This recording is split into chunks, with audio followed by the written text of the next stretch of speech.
Hello, my name is Marnie Peterson, and this is my video presentation test. So I've never actually taught college algebra, but I did ask my college algebra teacher at my high school if I could borrow the book that they use to teach it. And so the book that they use is College Algebra with Modeling and Visualization.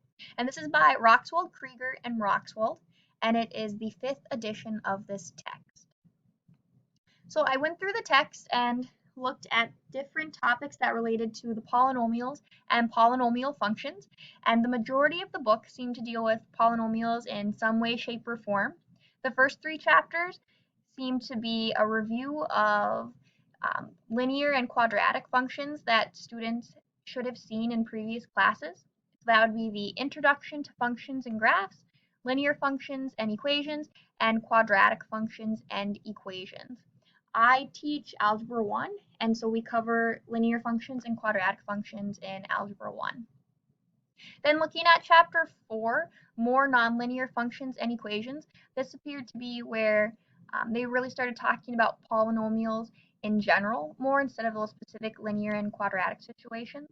And then they covered some different specific situations that were nonlinear, such as exponential and logarithmic functions.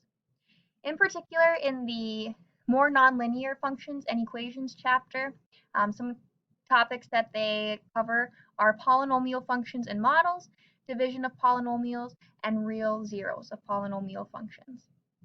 So now that I've looked through the textbook and gotten an idea of what they're talking about, I look forward to comparing the information in this textbook with the information in some of the other textbooks that my classmates will do their presentations on, and I also look forward to seeing what topics in this textbook will be talked about throughout this course.